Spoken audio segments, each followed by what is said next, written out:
Paris wakes, carefully arranged. In the Rue du Helder, behind shutters thrown wide for January light, Albert de Morcerf's rooms hold more order than they have seen in months. Foils hang squared on their pegs. A Turkish pipe rests cold and polished beside a vase no one has touched. Silver is laid twice, then laid again. A fork shifted a hair's width. A glass turned to catch the window, not the candle. He has chosen the wine himself. He has chosen the flowers himself. He paces the length of the table and counts the place settings, though the number has not changed since dawn. 12 men are coming. 11 he could name in his sleep. Friends from the clubs, from the regiment, from his mother's drawing room. The 12th he met in Rome, in circumstances he still struggles to describe without his voice catching. A stranger who paid a ransom in gold and asked nothing in return, who travels under a borrowed title and a fortune no one has traced to its source. Albert checks his watch, adjusts a chair no one will notice. Somewhere below, the street door opens. By 11, the rooms have filled by half. 2 chairs already hold men settled into the boredom of early guests, with nothing left to admire. Beauchamp lounges with one boot hooked over a chair rail, a folded newspaper serving better as a fan than as reading. Debray stands at the sideboard, turning a coffee cup he has no intention of finishing. They'll deny it by Tuesday, Debray says. The minister denies the interesting ones first. Then I'll print the denial, says Beauchamp. It sells nearly as well as the rumor. Neither bothers to confirm it.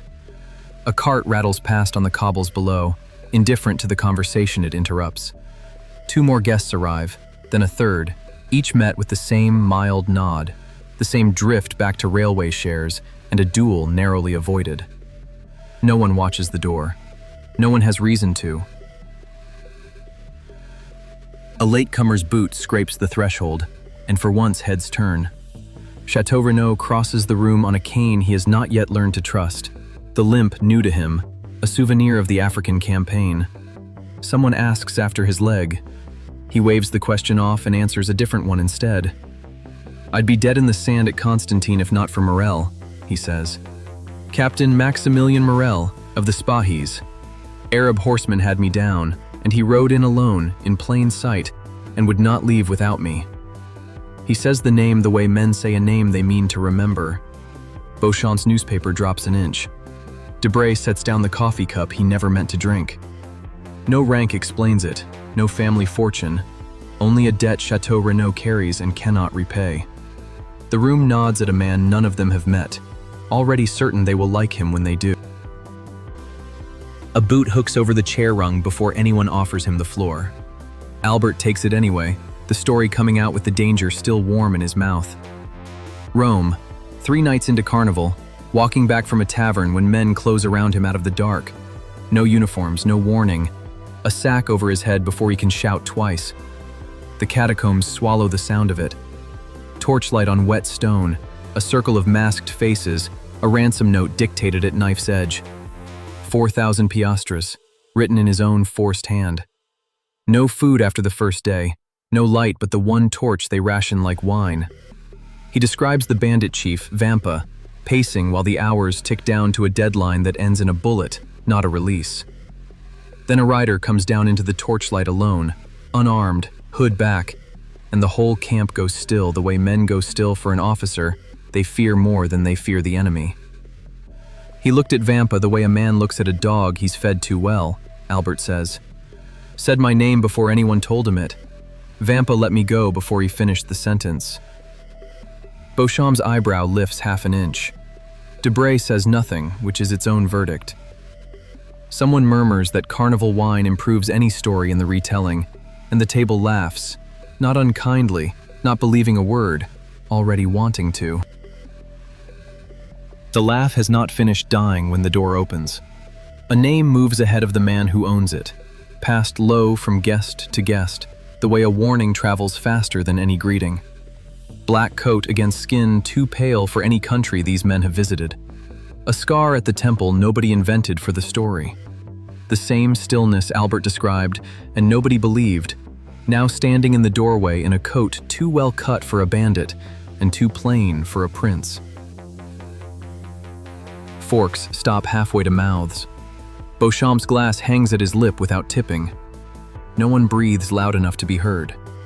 The joke building in someone's throat dies there, unspoken. No one introduces him. He has been introduced before, 3 nights ago, in a cave none of them were in words they laughed at an hour ago over wine. Across the table, eyes that found Albert's whole account amusing now move feature by feature across a face built exactly to that description. Every line of it matches. Movement breaks the stillness first. Albert crossing the room to greet a man 3 nights removed from legend, offering the chair beside his own before anyone finds words for it. The Count takes the seat without urgency. He has never needed to hurry, and the room senses it before naming what it senses. He eats almost nothing. He talks instead, and at his table the talking is the meal. A servant sets a small, lacquered casket by his elbow. He did not call for it. He opens it unhurried and lets the table see before he says a word. 2 stones the size of plums, each sheathed in gold, one carved with a crescent, the other with a cross. A sultan wanted this one. He turns the first between 2 fingers. A pope wanted the other. The lid closes under his hand. I had 2. Neither man went without. Laughter starts at one end of the table and dies before it reaches the other. Albert alone finds it a joke. Franz does not. Beauchamp's pen hand, steady through duels and trials and the funeral of a king, does not move. The Count waves the silence away and moves to the next story, the next impossible kindness handed out like a calling card. Wonder settles over the table. Not the wonder of children at a fair, but the colder kind. Men discovering the rules they live by were never the only rules in the room. Talk drifts on, but something in the room has shifted its weight. A footman pours coffee no one asked for. Conversation fills the gap a held breath leaves behind. It is Beauchamp, finally, who asks what the others were too polite to ask. Why such generosity, spent on strangers who already want for nothing? The Count turns his cup a quarter turn before he answers, granting the question that much ceremony and no more. Every kindness I offer is calculated. I give nothing I do not expect to use again. No one laughs this time. Albert's hand stops halfway to his glass. Franz studies the tablecloth as though an answer might be embroidered there. The Count notices the silence and seems satisfied by it, the way a man is satisfied when a tool fits the hand it was made for. He returns to his coffee, unhurried, and the breakfast resumes around him, lighter in sound, heavier in meaning. The room still smiles at him. It no longer smiles freely. Plates are cleared. Talk turns idle. A tailor's bill, a horse bought too dear, the opera bill for the week. Albert speaks of a young officer he means to introduce, the son of a Marseille shipping house lately restored to solvency. A Captain Morel, he says, whose firm now banks entirely through Thompson and French. The Count's spoon stops above his cup. Not long, the length of a breath held and released, but stops. Coffee that should fall hangs. Then it falls, and the spoon completes its circle as though it had never paused at all. He asks Albert to repeat the young man's name, mildly, the way one confirms a detail not worth remembering. Albert obliges, already moving on to some new subject. The Count does not return to it. He sets down the spoon. He addresses Beauchamp on a matter of no consequence, his voice exactly as it was a minute before. Franz, watching for it now, cannot say what he saw, only that he saw something, and that it is gone. Breakfast ends without ceremony. Chairs pushed back, gloves retrieved, talk already drifting toward carriages in the afternoon ahead. The mute Nubian who serves the Count moves through the room while the guests are still rising, and by the time Albert reaches the hall, his hat is already in his hand, held out by a servant who was never asked for it. Nothing is spoken. Nothing needs to be. The house runs on instructions no one recalls giving. At the door, the Count detains Albert a moment longer than courtesy requires. "Bring your Captain Morel to me," he says. "Soon." Albert promises it lightly, the way a young man promises anything before noon. The Count does not press further. He mentions, in passing, that the apartments below his own stand ready and furnished, taken some weeks past, for no purpose he names. Franz glances at Beauchamp. Beauchamp, who notices everything for a living, says nothing at all. The carriages wait at the gate, exactly where none of them recall ordering them to wait.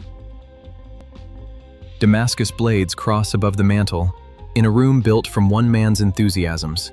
A rack of Turkish pipes, a wall of dueling pistols, porcelain bought on a dealer's promise, not its provenance.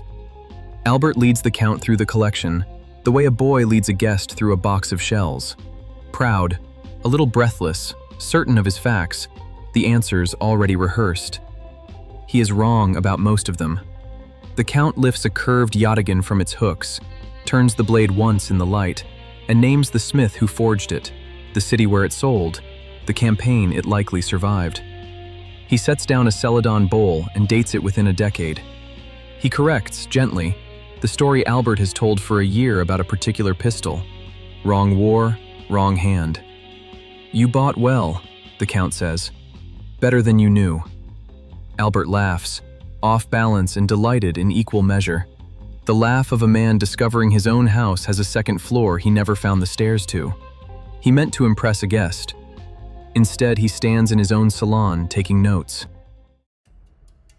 A narrow canvas hangs apart from the others, half swallowed by the curtain's fold.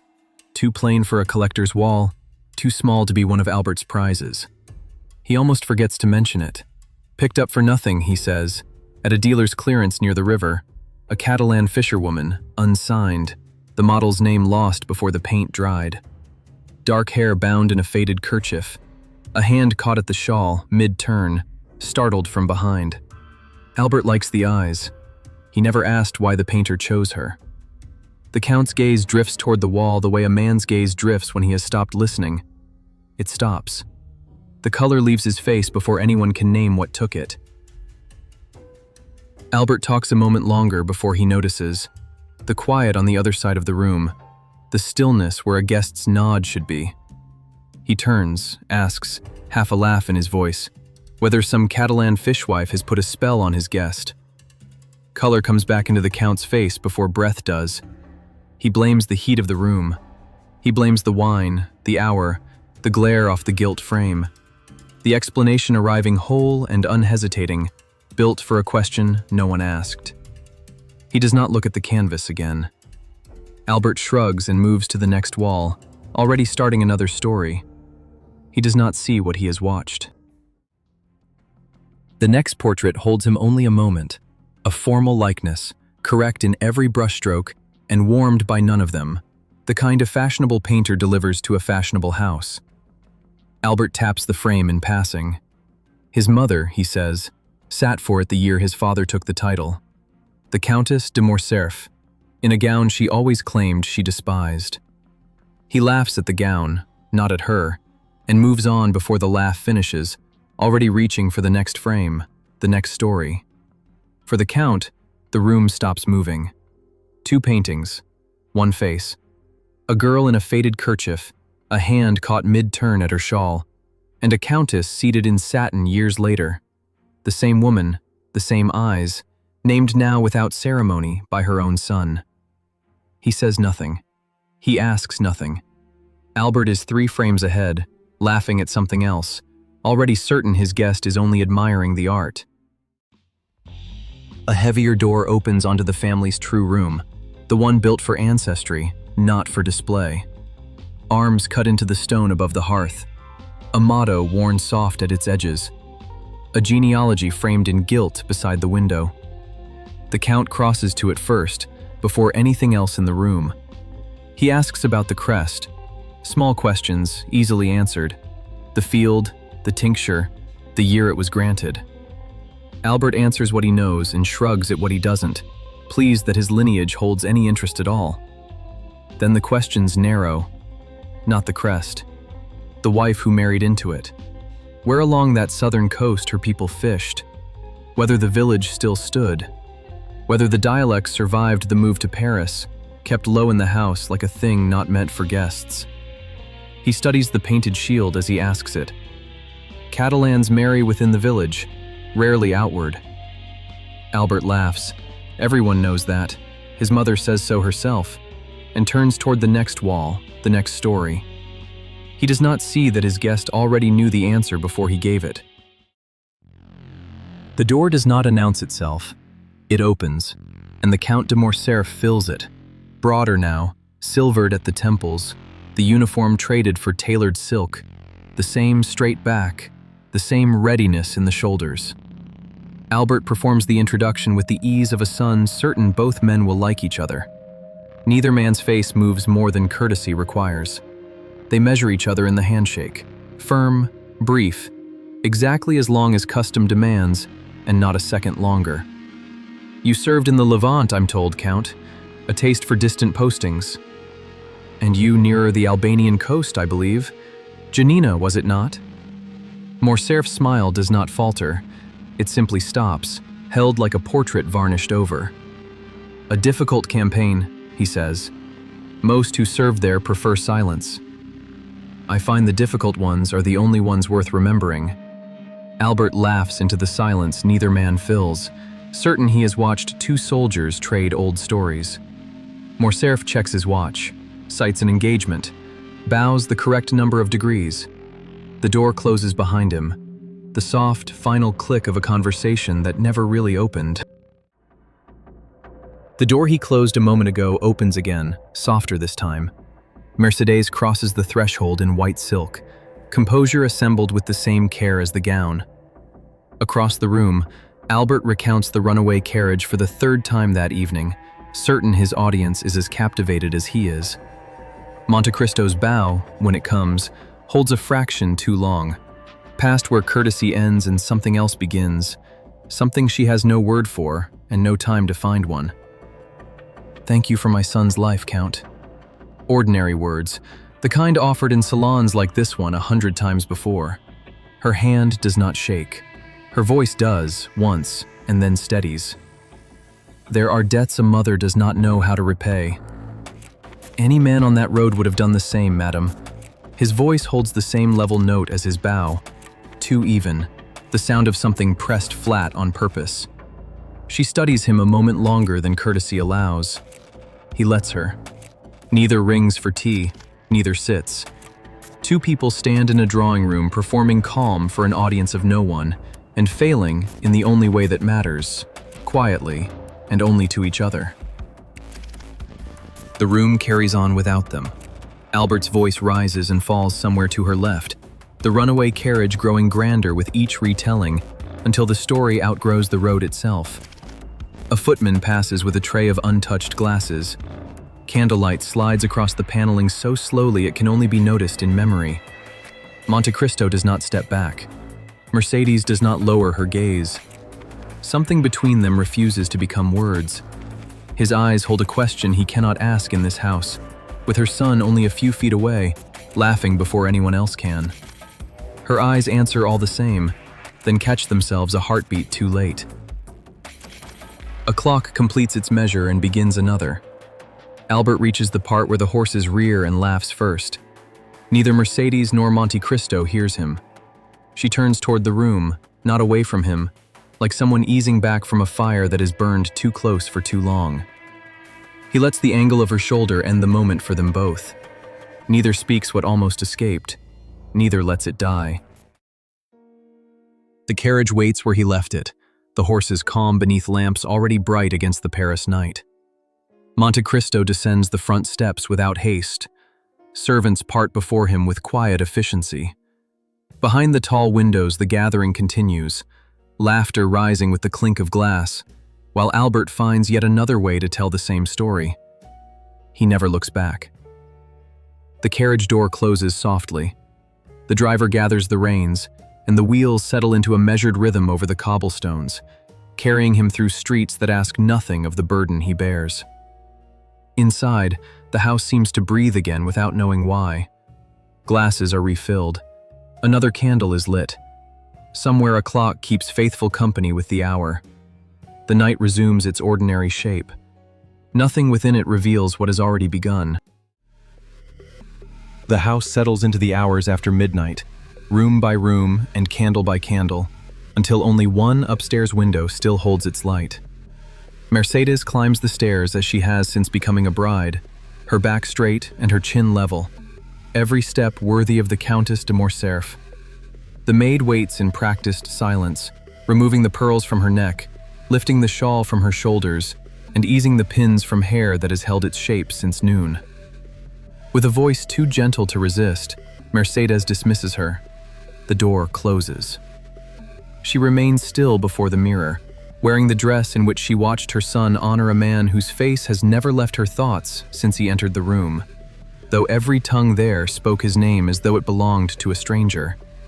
Her fingers reach the clasp at her throat. The final pendant comes free and rests on the table with a faint touch of metal against wood. Around her lie only a cold hearth, drawn curtains, and a bed prepared by unseen hands. The candle falters once, then steadies. The change begins in her shoulders, not as collapse but surrender, like a breath that can no longer be held. Her hands rise to hide what her face can no longer conceal. No cry crosses the room. Whatever escapes remains trapped low in her throat, unfinished. She bows into the darkness, alone with a recognition she carried behind a composed smile through the entire day, and with no one left before whom that performance must continue. Morning finds the breakfast room untouched. Sunlight rests across linen and polished silver. Nothing there admits what unfolded upstairs before dawn. Mercédès sits with both hands around a cup she never lifts. Her eyes are clear, dry, and emptied of every trace of the night, a calm more unsettling than tears. Albert watches over untouched coffee. The easy conversation he carried into the room fades before it reaches his lips. "You didn't sleep." It is not an accusation, but an opening, one she may accept or refuse. A restless night, nothing more. He does not believe her, though he cannot explain why. Was it something Monsieur de Monte Cristo said? Something at dinner I failed to notice? He witnessed the evening from beginning to end and saw nothing that could account for her silence. She answers only with a smile fashioned for her son alone, gentle, complete, and hollow, adding that mothers tire sooner than sons imagine. He lets the matter rest, as he always has with her, and takes her hand as he did when thunder frightened him as a child. She does not let go. Neither speaks the name that would explain it all.